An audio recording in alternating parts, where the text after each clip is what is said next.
feel like you're stuck in a negotiation? You know, like you have to choose between being a total pushover or just a steamrolling bulldozer? Well, today, we're going to dig into a book that completely changed the game, Getting to Yes, and look at its pretty revolutionary approach to how we can all reach an agreement. And this idea from the book, it just hits home, doesn't it? Because it's so true. From figuring out where to go on vacation with your family to hammering out a massive business deal, negotiation is just a part of life. So the real question isn't if you negotiate, it's how well you do it. So how do most of us do it?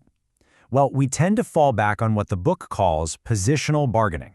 And honestly, it's a trap that pretty much all of us fall into without even thinking about it. Yeah, this should look pretty familiar to just about everyone. It's that classic haggling dance. Each person picks a number, digs their heels in, and then you start this slow, painful process of giving up little bits of ground, hoping you'll land somewhere in the middle. But here's the real kicker. With that familiar dance, it's just not a very good way to do things. When we argue from positions, our egos get all tangled up in what we're saying. It becomes more about not backing down or saving face than about actually finding a smart solution. It's inefficient, it's stressful, and man, it can really hurt your relationships. So this whole positional thing, it forces you into this false choice, right? You either play soft, where you're all about the relationship, but you risk getting taken advantage of, or you play hard, where you're all about winning, but you end up damaging that relationship and burning yourself out.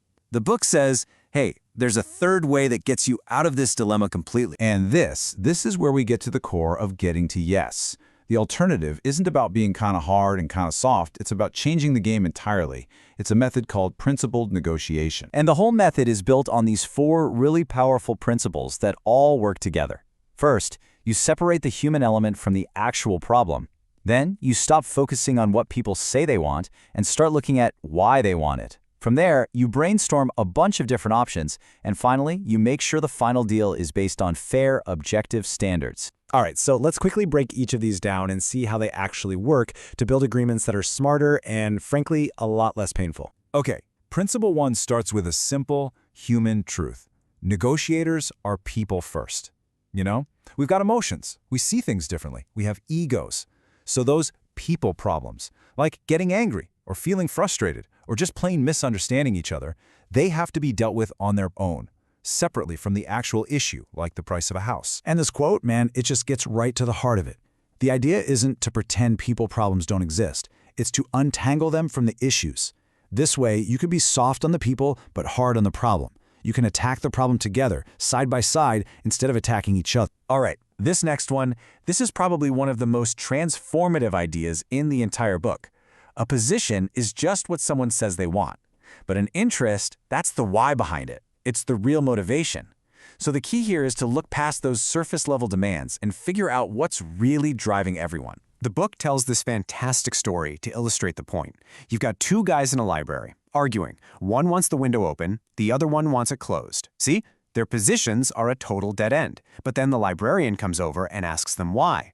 Turns out, one guy wants fresh air, the other wants to avoid a draft. So what's the solution? She opens a window in the next room. Both get what they want. It's brilliant. Okay, so once you get what both sides are really after, their interests, the next step is to get creative.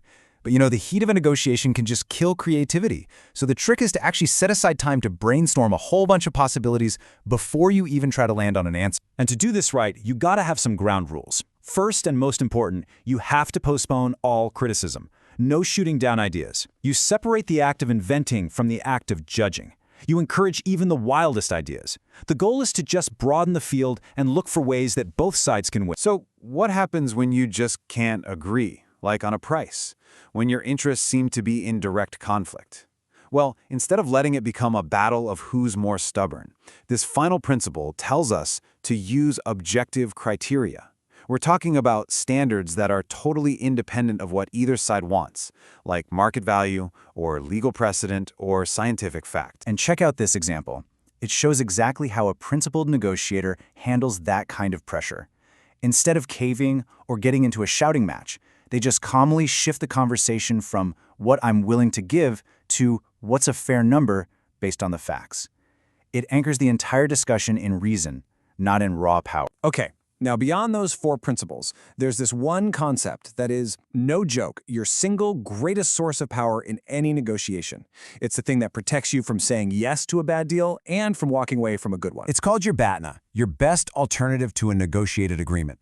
Put simply, it's your walkaway plan. It's what you're going to do if you guys fail to reach an agreement. And knowing your BATNA, I mean really knowing it, is absolutely critical. So, let me ask you this. Where does negotiating power really come from? Is it about being the bigger company, or richer, or having a fancier title? The book's answer is actually pretty surprising, and it's incredibly empowering. The answer is actually pretty simple. Your real power, it comes directly from how good your BATNA is. Think about it. If you've already got a great job offer sitting in your back pocket, you have way more leverage when you're negotiating a salary for a different job.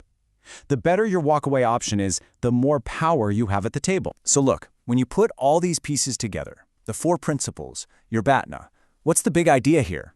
What's the takeaway? It's that you can literally change the entire game of negotiation. I absolutely love this quote from the book because it just reframes the whole thing perfectly.